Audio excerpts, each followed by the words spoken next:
भारत दुनिया का 7वां सबसे बड़ा देश है जो विविधता, संस्कृति और इतिहास का सम्मेलन कराता है। लेकिन भारत का जन्म आखिर हुआ कैसे?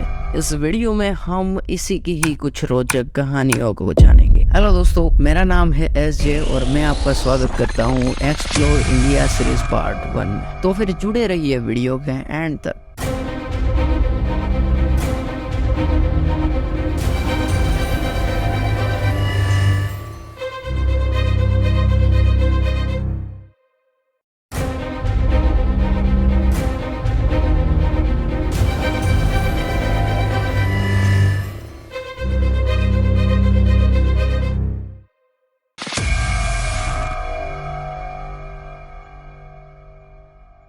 भारत का इतिहास पुराने समय से शुरू हुआ था, जो कि इंडस घाटी सभ्यता के रूप से जाना जाता है। मुझे पता है कि आपको इंडस घाटी ये नहीं समझ आ रहा, लेकिन आप एंड तक रुकोगे तो धीरे धीरे सब कुछ समझ आ जाएगा। जो 2600 ईसा पूर्व और 1900 पूर्व तक फैलती इंडस घाटी सभ्यता, मतलब जिसे हड़प्पा सभ्यता भी कहा जाता है। हड़प्पा सुनकर आपको कुछ ना कुछ तो याद आ ही रहा होगा।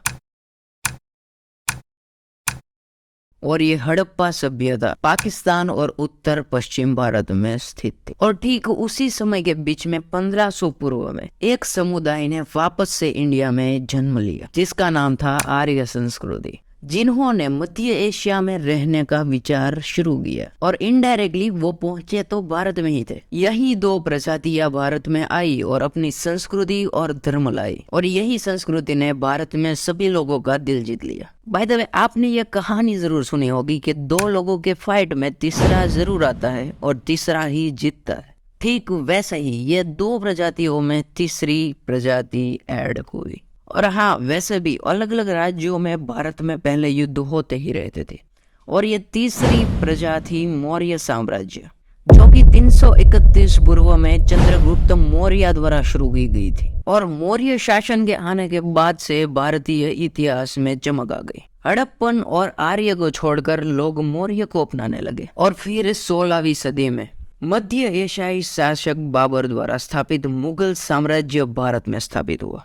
मुगल साम्राज्य को ताजमहल जैसे वास्तुकथा के आश्चर्यजनक वर्क और कला और संस्कृति को बढ़ावा देने में बहुत ही इंटरेस्ट था। और जैसे हम सबको पता है कि इंग्लैंड की पूर्वी भारत कंपनी ने 18वीं सदी तक अपना रुतबा इंडिया पर जमा रखा था। 19वीं सदी में मध्य तक इंग्लैंड के लोगों ने भारत पर पूरी नियंत्रण जमा रखी थी, जो लगभग 200 साल तक चली। इसके बारे में ज्यादा बात करना बिल्कुल ही नहीं बनता, क्योंकि ये पढ़ाया भी नहीं जाने वाला नए एजुकेशन रूल्स के मुताबिक, और ये सबको पता है। और ये इंग्लैंडी लोगों का साम्राज्य हटाने के लिए जवाहरलाल नेहरू, सरदार वल्लभ भाई पटेल जैसे नेता ने बहुत ही बढ़िया काम किए थे, जिनमें हमारे लड़वैये भी शामिल होते हैं, जिन्हें हम आज भी याद करते हैं। और जैसे मुझे और आपको दोनों को पता है कि इंडिया का इतिहास बहुत ही ऊपर नीचे दिनों वाला रहा है, इसीलिए ही यही सोचकर हमने एक्सप्लोर इंडिया सीरीज को शुरू किया है। इंडिया की शुरुआत कैसे हुई ये हमने इस पार्ट में देख लिया। नेक्स्ट पार्ट क्या होना चाहिए आप कमेंट में जरूर बताना। मिलते हैं नेक्स्ट वीडियो में। Thanks for watching,